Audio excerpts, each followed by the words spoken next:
জানিয়ে দেব সর্বশেষ আপডেট বাংলা সংবাদ। শুরুতেই শিরোনাম। দেশ ছাড়ার প্রস্তুতি নিচ্ছেন আওয়ামী লীগ সরকারের সুবিধাভোগী 200 ঊর্ধ্বতন পুলিশ কর্মকর্তা।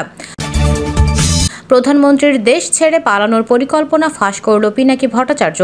এ বিষয়ে থাকছে গুরুত্বপূর্ণ প্রতিবেদন। এরপর থাকছে মার্কিন যুক্তরাষ্ট্রের ভিসা নিষেধাজ্ঞা শুরু, স্টেট ডিপার্টমেন্টের 7 শ্রেণীর ব্যক্তির তালিকা প্রকাশ। সবশেষে দেখবেন ডক্টর ইউনূসকে নিয়ে ক্ষিপ্ত আমেরিকা, আন্তর্জাতিক মহলের চাপে তত্ত্বাবধায়ক সরকার হচ্ছেন প্রফেসর ইউনূস। এতক্ষণ শুনছিলেন সংবাদ শিরোনাম, এখন থাকছে বিস্তারিত। দেশ ছাড়ার প্রস্তুতি নিচ্ছেন আওয়ামী লীগের সুবিধাভোগী 200 ঊর্ধ্বতন পুলিশ কর্মকর্তা। এরই মধ্যে মার্কিন যুক্তরাষ্ট্র, কানাডা, যুক্তরাজ্য, ফ্রান্স, জার্মানি সহ ইউরোপের বিভিন্ন দেশে ভিসার আবেদন করছেন তাদের অনেকেই।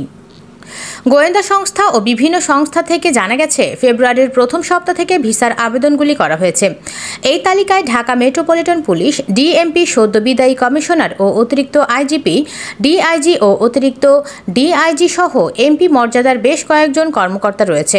তবে সংখ্যার দিক থেকে 20 থেকে 25 ব্যাচের কর্মকর্তাদের আবেদনের পরিমাণ বেশি, আর বেশিরভাগ কর্মকর্তার পছন্দের শীর্ষে রয়েছে আমেরিকা ও কানাডা। সংশ্লিষ্ট একাধিক তথ্য মতে, ডিএমপির সাবেক কমিশনার শফিকুল ইসলাম 12তম ব্যাচে, অতিরিক্ত আইজিপি রুহুল আমিন, অতিরিক্ত আইজিপি কামরুল আহসান, অতিরিক্ত আইজিপি আতিকুল ইসলাম, 15 ব্যাচের কর্মকর্তা মনিরুল ইসলাম, শাহাবুদ্দিন খান, মাহবুবুর রহমান খন্দকার, লুৎফর কবির আল মাহমুদ, কৃষ্ণপদ রায়, 17 ব্যাচের কর্মকর্তা হাবিবুর রহমান, 18 ব্যাচের কর্মকর্তা আসাদুজ্জামান, মাহবুবুল আলম আমেরিকার ভিসার আবেদন করেছেন।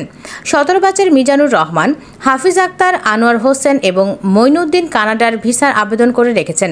17 ব্যাচের আব্দুল বাতেন ফ্রান্সের ভিসা আবেদন করে রেখেছেন। 18 ব্যাচের ইমাম হোসেন এবং মোজাম্মেল হক জার্মানির ভিসার আবেদন করে রেখেছেন। 15 ব্যাচের কর্মকর্তা বনোজ কুমার মজুমদার ভারতের ভিসার আবেদন করে রেখেছেন।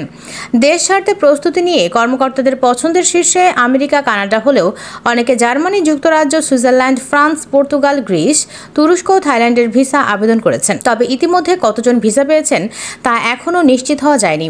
গোয়েন্দা সূত্র জানায়, গত 14 বছর ধরে ক্ষমতাসীন আওয়ামী লীগের আমলে পদবি, অর্থবিত্ত অর্জন এবং ক্ষমতার অপব্যবহারকারীর পুলিশ কর্মকর্তাদের মধ্যে এক ধরনের আতঙ্ক বিরাজ করছে কিছুদিন ধরে।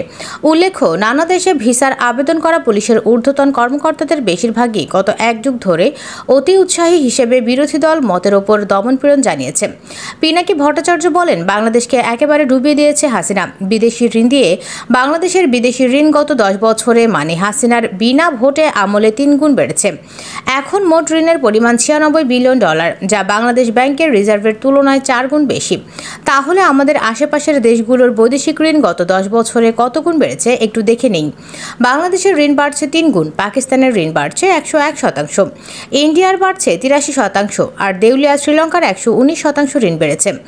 বাংলাদেশে বৈদেশিক ঋণের হার শ্রীলঙ্কা থেকে বেশি গুণে বাড়ছে। হাসিনা বিরাট চমৎকার হিসেব করে রেখেছে। 2024 সালে ঋণ শোধ করার জন্য ঋণের পরিমাণ রেখেছে খুব কম। 2024 সালে ঋণ শোধ করতে হবে $3.28 বিলিয়ন। 2025 সালে শোধ দিতে হবে $4.02 বিলিয়ন। হাসিনা চালাকি করে ঋণ শোধের কিস্তি করছে, আস্তে আস্তে বাড়িয়েছে। হাসিনা তেল কিনতে পারছে না, রপ্তানি আয় কমছে, তাই হাসিনা এক্সট্রা লোন শোধের টাকা পাবে না, তাই সে বিদেশে পালাবে। পালানোর আগে দেশের যেটুকু যা আছে সেটুকু সুটকেসে নিয়ে ভাগবে। আমার আর আপনার ওপর ঋণের বোঝা বয়ে বেড়াতে হবে। শুধু আমরাই না, আমাদের ছেলে মেয়েরাও এই ঋণ শোধ দেবে। হাসিনার আকামের কাফারা আমাদের এভাবে দিতে হবে প্রজন্মের পর প্রজন্ম ধরে। তবে ওই টাকাও ফিরিয়ে আনা সম্ভব, একটু সময় লাগবে। বিশ্বের নতুন রাজনৈতিক মেরুকরণে বাংলাদেশ বৃহৎ শক্তিধর দেশগুলোর আগ্রহের কেন্দ্রবিন্দু হয়ে উঠছে কিনা তা নিয়ে নানা মত আছে। আন্তর্জাতিক সম্পর্ক বিশ্লেষকদের কেউ কেউ মনে করেন, বাংলাদেশের ভৌগোলিক অবস্থান, সম্ভাবনাময় অর্থনীতি এবং বঙ্গোপসাগরের প্রতি বৈশ্বিক আগ্রহ, এসব কারণে রাজনৈতিক মেরুকরণের নতুন ক্ষেত্র হচ্ছে বাংলাদেশ। এর সাথে দ্বিমতও আছে। বিশ্লেষকদের আরেকটি অংশ মনে করছেন, বাংলাদেশ নিয়ে শক্তিধর দেশগুলোর আগ্রহ থাকলেও সেটা খুব বেশি নয়। বাংলাদেশ নিয়ে সম্প্রতি যুক্তরাষ্ট্র, চীন এবং রাশিয়া যেসব তৎপরতা এবং বক্তব্য দিয়েছে তাতে মেরুকরণের আভাস পাওয়া যাচ্ছে।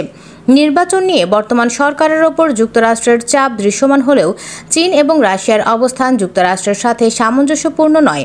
আন্তর্জাতিক রাজনীতিতেও যুক্তরাষ্ট্রের সাথে রাশিয়া ও চীনের বিরোধ এখন দৃশ্যমান। এর প্রভাব বাংলাদেশের ক্ষেত্রেও পড়ছে বলে মনে করেন বিশ্লেষকরা।